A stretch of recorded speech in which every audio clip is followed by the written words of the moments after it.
We're back now with an important consumer confidential for anyone on the job hunt. Well, this morning, LinkedIn is out with its annual list of skills on the rise, the most important areas of expertise that employers are looking for right now. And joining us with an exclusive first look, LinkedIn's editor-in-chief, Mr. Dan Roth. Dan, always good to have you. Thanks for having me. We talk about skills a lot when you come on, but you maintain that now more than ever, skills are paramount. Why is that? Yeah, so first for this list, what we're looking at is growth patterns across two areas.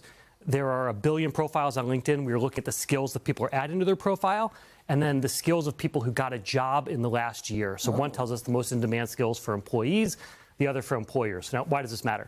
The skills are how people get hired. We are seeing increasingly that companies, small and large, are hiring based off of skills. So they are seeing what you're capable of doing, not what your last title was or where you went to school. And the great part is that the skills travel with you. So in times of crazy change like we're going through, having certain skills, you will be able to take those to any new job, new industry that you're going to, and you can gain skills over time. So this is an important list for people to pay attention to if they're starting their career or if they're deep into it. Okay. So I can imagine, no surprise, I'm sure AI is at the top of the list, but not just about technical skills with That's AI. right. Yeah, so there's kind of two big buckets here. One is the technical skills. This is about helping companies either build AI systems or implement AI systems.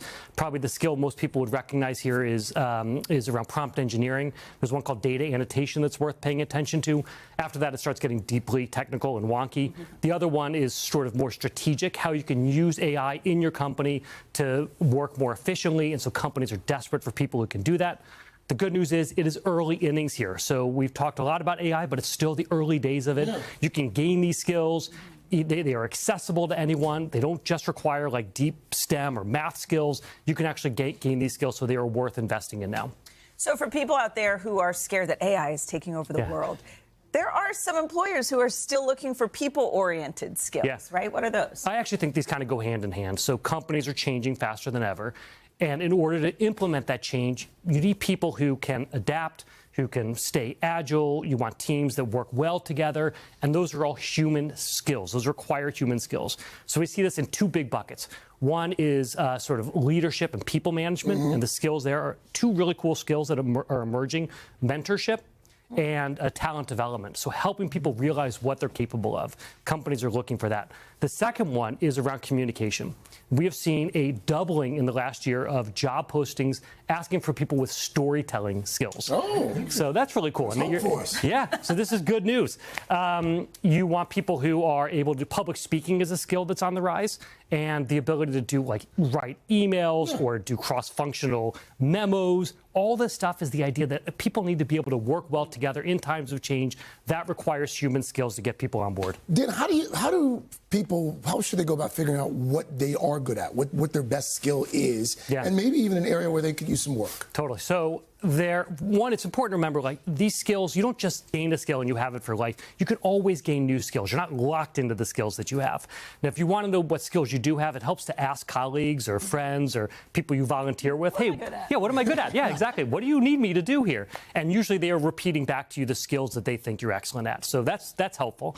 And then you can always gain new skills. So there are more free courses than ever where you can go get these skills, but really the key is practicing them. So join church groups, join community functions, volunteer for stuff in work, ask for stretch assignments, go and try to do things that will enable you to be able to try out new skills and really kind of perfect them. So many people have kind of the similar skills that you have, and you put what you've got on a resume. Yeah. But how do you take that and go beyond it so that the employer sees more of you as a whole person? Yeah, it's a great question. So I think people are tempted to almost just kind of list their skills like it's a grocery list.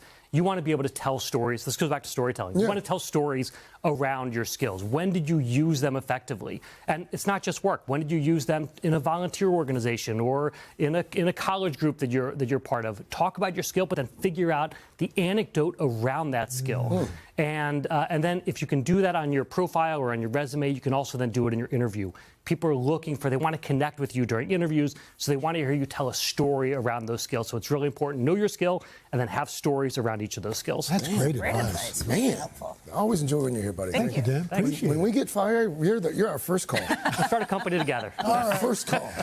Hey, thanks for watching. And don't forget, you can catch the Today Show every morning on NBC or take Today when you're on the go. Just follow the Today podcast on Apple Podcasts, Spotify, or wherever you listen.